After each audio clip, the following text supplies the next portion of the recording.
There's a great story in the Gemara about one of my favorite characters, Nachman Ish Gamzu. We don't know what his real last name was, but he was called Ish Gamzu because he always said Gamzu Latova, which means this is also for the good. Whether something happened that was clearly good, he'd say this is for the good, but especially when things seemed bad, when things didn't seem so ideal, or even worse, he would still say, Gamzu Latova, this is also for the good. A very high level of faith that God is running the show and that we're just these players who are supposed to do our best to influence what's directly in front of us, but ultimately, at the end of the day, we say, Gamzu Latova, this is also for the good. So, the story about him, everybody liked him. He was a very affable guy. And they decided that they're going to send the yearly bribe to Rome with Nachum Ish Gamzu, meaning every year they had to send the emperor a certain amount of money so that the Jews would stay in favor. So they send it with this guy, Nachum Ish Gamzu. Because sometimes one of the downsides of having so much faith is that you're not very careful. Well, he wasn't very careful, and he stopped at an inn on the way, and the innkeeper noticed that he had this big chest of jewels and gold and whatever it was that he was bringing to the emperor. So in the middle of the night, the evil innkeeper, snuck into the room, took all the jewels and the gold, filled it up with dirt from the front yard, and in the morning, Nachum Ish Gamzu wakes up, and he goes downstairs, has his breakfast. The innkeeper says, how you doing? He says, good, everything's good, I slept okay. And he goes back upstairs, getting ready to leave, opens the chest, and he sees dirt. He says, Gamzu Latova. Also, this is for the good. Something good's going to come of it. So he goes to Rome. They open up the chest in front of the emperor, and it's dirt. And the emperor almost loses his mind. What are the Jews saying? They're saying that I'm worth nothing but dirt. They start coming up with evil proclamations. Rav Nachum Ish Gamzu says, Gamzu Latova, this is also for the good.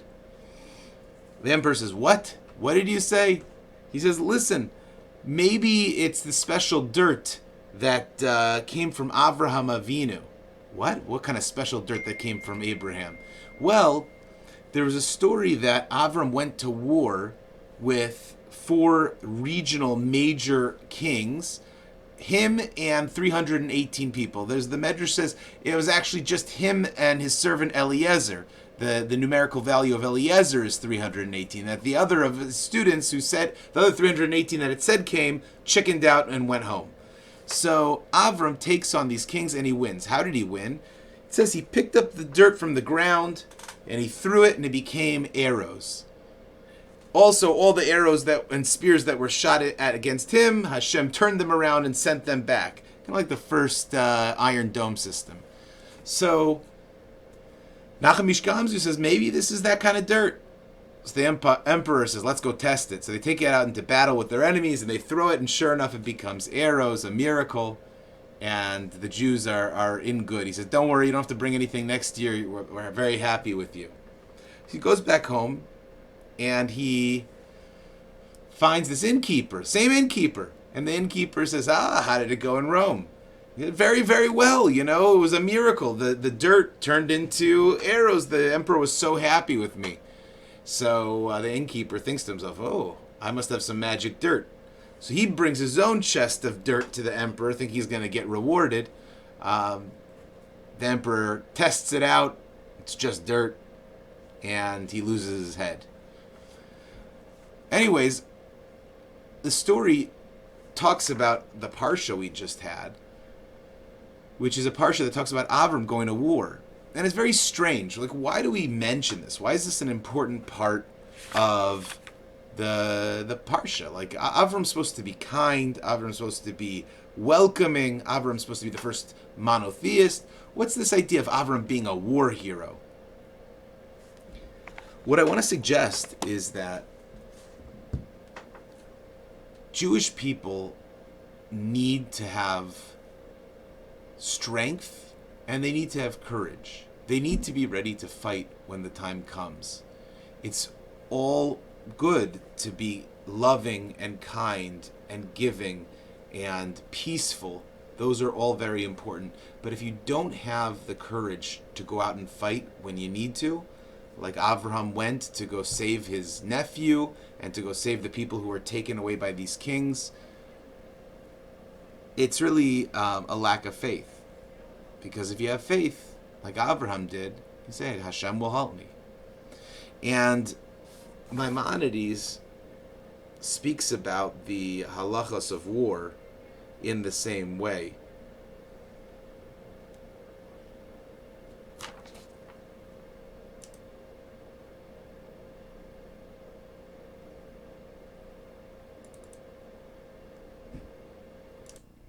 He says, when a soldier enters into battle, they should just rely on their hope in Hashem. They shouldn't think about fear, no fright. In fact, it says, if you're afraid and you lead others astray with your fear, you're breaking actually a commandment in the Torah, as it says in Devarim, in Deuteronomy, don't be faint-hearted, don't be afraid, don't panic, and don't break ranks. It's amazing that in the Torah talks about anybody who's doesn't have the courage to fight should go home rather than fight. So we need courage. Avram had courage. The Jewish people need courage.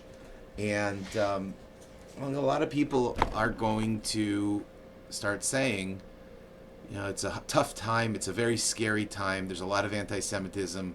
Let's hide. Let's hide out. Let's be quiet. And that's never the solution. Our brothers and sisters in Israel are fighting. They're fighting for their lives. We can minimally have some courage to take it to the streets, to do whatever we're called upon to do to help the Jewish people, our brothers and sisters. We need courage.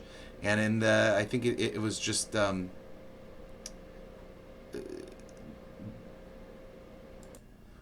re-emphasized in a beautiful way in the Haftorah of Lech Lecha, which is the Haftorah where we get the words, Al tira avdi Yaakov, don't be afraid, my servant Yaakov. But you, Israel, my servant Yaakov, who I am chosen, offspring of Avraham, who love me, whom I have grasped from the ends of the earth. I have summoned you to its leaders, and I have said to you, you are my servant, I have chosen you and not despised you. Fear not, for I am with you. Do not go astray, for I am your God. I have strengthened you, even helped you, even supported you with my righteous right hand. Behold, all who are angry with you shall be shamed and humiliated. Those who contend with you shall be like nothing and shall perish. You shall seek them but not find them. The men who struggle with you, they shall be utter nothingness, the men who battle with you. For I, Hashem, your God, grasp your right hand, the one who says to you, fear not, for I help you.